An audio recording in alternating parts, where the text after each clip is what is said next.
안녕하세요, 엘사운드의 김용철입니다. 오늘은 여러분들과 오래간만에 블루투스 이어폰에 대해서 리뷰하는 시간을 가져볼까 합니다. 오늘은 어떤 제품이냐면요, 필의 CC 프로 2라는 제품을 여러분들과 소개할까 합니다. 바로 이 제품에 대해서 한번 여러분들과 나눠볼 텐데요. 되게 앙증맞고 작죠, 조그마고. 이거에 대해서 여러분들과 할 얘기가 정말 많아요. 웬만해서 서두 부분에 여러분들에게 추천한다는 이야기를 별로 안 하는데, 오늘은 여러분들에게 해드리고 싶어요. 이 제품이요, 정말 괜찮아요. 여러분들이 만약에 10만 원대의 블루투스 이어폰, 성능 좋은 블루투스 이어폰, 최신의 블루투스 이어폰이 필요한 사람들, 이런 분들에게는 꼭 추천해 줄 만한 제품이지 않을까라는 생각이 좀 듭니다. 기대 많이 해주시면 감사할 것 같고요. 시작하기 전에 구독과 좋아요는 잊지 말아 주시고요. 잠시 언박싱한 영상을 찍었으니까요, 잠시 보시고 시작을 해보도록 하겠습니다.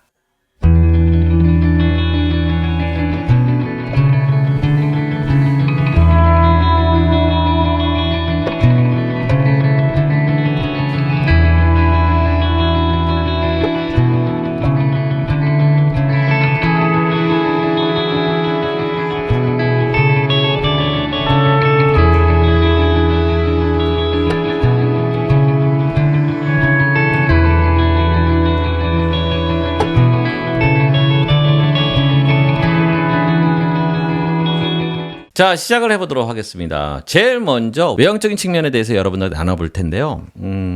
정말 이쁘게 만들었어요. 정말 이쁘게 만들었고요. 이 디자인을 독일에 있는 디자인 어페어스라는 메탈 전문 디자인 회사인가 봐요. 거기서 만들었다고 얘기를 해요. 그래서인지 몰라도 와, 정말 작으면서도 이 곡선, 위에서의 곡선, 아래에서의 곡선, 그 전체적인 이 마감에 대한 느낌, 이게 전체적으로 이제 알루미늄 메탈 재질로 되어 있거든요.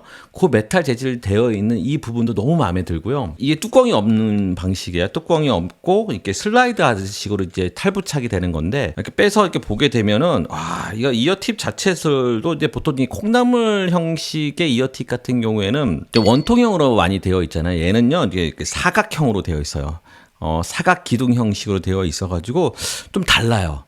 우리가 이제 콩나물 스타일의 이어폰을 좀 비선호하는 경우가 좀 있잖아요. 근데 그렇지 않아요. 여러분들 한번 잠깐 보시면, 와, 어떤가요? 여러분들의 보시기에는 정말 이뻐요. 제가 이제 거울로 보면서도 잘 만들었다, 그런 생각이 들 정도로 괜찮아요. 케이스와 이어팁이 전반적으로 이제 메탈 재질로 되어 있고 알루미늄 재질로 되어 있고요.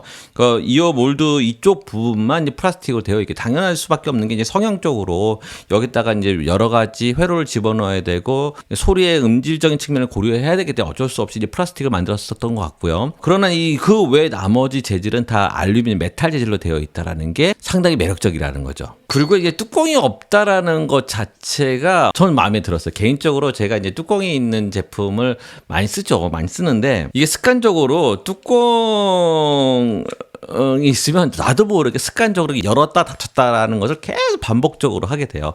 그러다 보니까 힌지가 나가는 경우가 간혹 생기더라고요. 또 이게 이제 케이스가 있다라는 거는 뭐냐면, 뭐가 단점이 있냐면, 평상시에 우리가 이제 귀에 끼고 다니다가 뺄 경우에는 이제 바로 이제 뭔가를 확인도 안 하고 그냥 바로 이제 집어넣은 다음에 뚜껑을 덮는다라는 거죠. 그런 부분에 대해서 이제 무슨 생각을 했냐면, 위생적으로 좀 이게 괜찮을까? 귀 위생적으로 조금 안 좋은 게 아닌가? 이 제품은 뚜껑이 없어요. 그러니까 이제 자연 통풍이 될 수 있게끔 만들었다라는 거죠.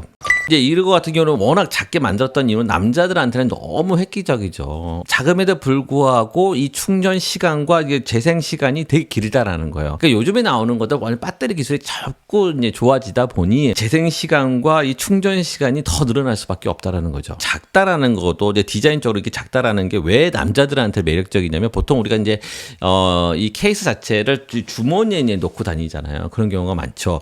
그러다 보면은 이 주머니에서 툭 튀어나오는 모습, 아니면 툭 처지는 모습, 이런 것들을 정말 싫어하거든요, 남자들이요. 가벼우면서 작으면서 슬림하잖아요. 슬림하니까 불쾌감이 전혀 없어요. 그런 매력이 있고요. 또 하나의 매력은 뭐냐면, 이게 케이스가 없다 보니까 이렇게 이제 빼고 이제 이어버드를 이제 착용하고 이제 음악을 듣다 보면 이렇게 이런 상태로 이제 주머니에 집어넣게 되는 거죠. 그러다 보면은 여기 안에 이물질이 들어갈 수 있는 확률이 높다라는 거예요. 자, 근데 여기 바깥쪽 같은 경우에는 무광의 메탈로 되어 있고요. 이 내부를 이렇게 보게 되면은 유광으로 되어 있어요. 검정색 유광으로 되어 있다라는 거죠. 이건 뭐냐면 제 생각이지만 먼지를 빨리 캐치를 하고 털어낼 수 있도록 누가 봐도 조금이라도 먼지가 바로 발견할 수 있도록 그렇게 만들지 않았을까. 그래서 그 디자인이라는 게 참 이게 중요한 것 같아요. 모든 걸 디테일하게 바라보는 관점. 난 정말 마음에 든다라는 거죠. 이제 이런 외형적인 얘기는 좀 넘어가도록 하고요. 이제 실제 기능적인 측면을 한번 얘기를 해보도록 하겠습니다. 42dB의 노이즈 캔슬링이 된대요. 와, 42dB면 어마어마하거든요. 그러니까 여기에 들어가 있는 칩셋 자체가, 그러니까 기술의 진보는 IT 제품들 같은 경우는 최신의 거를 사용 안 할 수가 없는 환경이라는 거죠. 차이나 제품 중에서도 나름대로 이제 그 상위 랭킹되는 제조사가 있어요. 그 중에 하나가 이제 필이고요. 또 하나가 앵커라고 얘기를 하더라고요. 두 회사가 가장 선두에 있는 연구 개발을 제일 많이 하는 회사다라고 생각하시면 될 것 같고요. 그러다 보니까 새로운 기능들을 많이 집어넣고 계속적으로 이제 업그레이드 하는 그런 제품이지 않을까. 그래서 나온 것이 지금 이 제품이 아닌가. 저는 그런 생각이 들어요. LDAC을 지원한다고 해요. 하이레스 마크가 되어 있죠. 하이레스 마크 오디오. 그러니까 소니에서 여기에 들어가 있는 어떤 제품들 자체가 하이레스 인증을 받은, 특히 이제 드라이버 자체가 고품질의 울 바신 다이아프램을 사용한다고 해요. 이것이 이제 고급의 헤드폰이나 이어폰에 사용하는 드라이버라고 하고요. 드라이버 사이즈가 그러니까 10mm짜리 10.1mm짜리 드라이버를 사용하고 있대요. 그러니까 울 바신 드라이버인데 사이즈가 10.1mm의 파일을 가지고, 직경을 가지고 있는, 다이어프램을 가지고 있는 드라이버라는 거죠. 와. 나중에 이제 음질적인 측면에 대해서 여러분들한테 얘기를 할 텐데요. 이걸 들어보신 분들은 다르다. 직감적으로 느낄 수 있을 거라는 거죠. 제가 이제 눈여겨볼 만한 거는 첫 번째가 뭐냐면, 당연히 42dB의 노이즈 캔슬링이 되어 있다. 이건 칩셋이 좋은 거고요. 이제 마이크가 듀얼 마이크를 착용했대요. 그러니까 양쪽에 이제 맨스 마이크가 이제 양쪽에 이제 들어가 있다라는 거죠. 이게 왜 중요하냐면 통화 음질적인 측면도 개선이 돼야 되는 거고, 노이즈 캔슬링의 효과를 더 극대화시키기 위해서는 소리의 채집도 정말 중요하거든요. 이 두 가지를 위해서 마이크를 두 개를 사용했다는 거죠. 듀얼 마이크를 사용했다는 거. 1회 충전에 5시간 ANC 모드가 되는 거고요. 그다음에 충전은 3회 추가 충전이 가능하다고 하고요. 블루투스 5.3 버전을 사용하고 있어서 더 안전하다. 야, 요거도 괜찮은 것 같아요. 왜냐면 멀티 페어링이 된다고 하고요. 멀티 페어링 기본적으로 제공하고, 또 이게 스마트폰하고 그다음에 애플워치하고 그다음에 노트북하고 아이패드, 이 여러 개가 동일하게 다 이제 이 제품하고 연결을 해서 사용을 해본 거예요. 그러다 보면 한쪽을 페어링을 없애고 그다음에 이쪽을 페어링을 붙이고 이런 번거로움이 있거든요. 이거는 그럴 필요가 없어요. 그냥 내가 원하는 기기에 대해서 페어링을 누르게 되면 자동으로 상대방이 끊어지고 여기에 연결이 돼요. 이런 식이라는 거죠. 그러니까 너무 편한 거예요. 페어링 하기가 한번 세팅해 놓게 되면 페어링 이것저것 쓰기가 너무 좋다라는 거죠.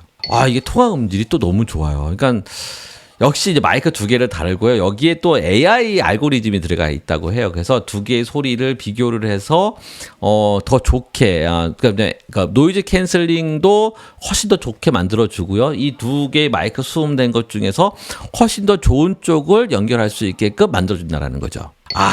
여기서 모드가 있는데 ANC 모드가 있고 오픈 모드 있고 바람 소리 제거 모드 있고 모니터 모드가 있어요. 요게 좀 재밌더라고요. 당연히 ANC 모드 너무 잘 알고, 오픈 모드는 외부 소리 다 들을 수 있게끔 해주는 거. 바람 소리 모드가 있는데요. 제가 이제 차를 타면서 그러니까 이런 기능이 있다라는 얘기를 좀 들었긴 했는데, 제 차를 운전을 하면서 그 바람 소리 제거 모드를 딱 했을 때 얼마나 될까. 그래서 조금은 들리지 않을까 이렇게 생각을 했는데 거의 들리지 않는다라는. 모니터 모드 같은 경우에는 노이즈 캔슬링이 되는데 주변 잡소리를 다 픽업하는 게 아니라 그 주변 잡소리 중에 사람 소리만 픽업을 해서 들리게끔 해주는 그런 기능이라는 거죠. 훨씬 더 효과적이죠. 저 같은 경우는 모니터 모드를 쓸 것이냐 아니면 ANC 모드를 쓸 거냐 이렇게 결정이 되더라고요.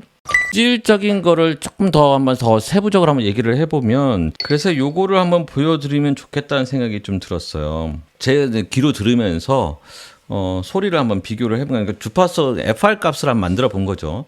제조사에서 제공한 FR 값의 그래프는 보통 일반적으로 한 100에서 100 이후서부터, 그러니까 200서부터 한 1km 이전까지가 조금 좀 이렇게 떨어지는 형태를 가지고 있거든요. 그러니까 지금 보시는 이런 형태의 그래프가 일반적인 거예요. 그러니까 이제 한 100에서부터 1km 이 사이가 이 정도 떨어지는 게 이제 일반적인 건데, 여기가 이제 올라가는 것들은 대부분이 이제 사이즈가 큰 드라이버를 사용하는 경우에는 자연스럽게 여기가 올라갈 수밖에 없다라는 거죠.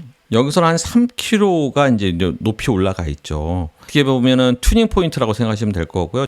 보라색 계열에 있는 이 그래프를 보게 되면 그래프가 1km 이후서부터는 급격하게 올라가는 모습을 보일 거고요. 그다음에 3km 정도에서 가장 높은 점을 찍고, 그다음에 또 완만하게 높은 상태에서 한 9km 정도 넘어가면서부터 이제 뚝 떨어지는 그런 형태를 가지고 있다라는 거죠. 근데 이제 제가 이제 이걸 듣다 보니까 이걸 좀 제대로 튜닝하면 좋겠다라는 좀 생각이 들어가지고, 어플에 이제 제공되는 기능적인 측면들이 많거든요. 그걸 사용을 해서 제 나름대로 저렇게 지금 한번 만들어 봤어요. 소리가 너무 좋은 거예요. 그래서 여러분들도 제가 지금 여기로 이렇게 띄워놓을 테니까 요거대로 만약에 여러분들 구입을 한다고 하면 요렇게 한번 세팅을 해서 한번 들어보면은 어떨까 생각합니다.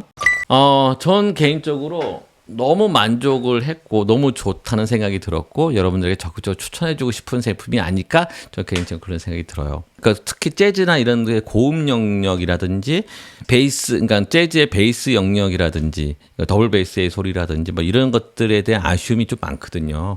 근데 이 제품이 저에게 그런 만족을 주더라고요. 그래서 나름 너무 괜찮았어요. 음질적인 측면 너무 좋았고요. 기능적인 측면 너무 좋고요. 디자인적인 측면 너무 좋고요. 가격도 솔직히 10만 원대 정도면 그래도 괜찮지 않을까. 내구성의 문제는 좀 써봐야 좀 알겠지만 전 괜찮을 것 같아요. 자, 오늘의 영상이 여러분들에게 큰 도움이 됐으면 좋을 것 같고요. 다음번에도 좋은 제품이 있다면 또 리뷰하는 시간을 가져보도록 하겠습니다. 다음번에 만남을 기대하면서 준비하도록 하겠습니다. 고맙습니다. 감사합니다.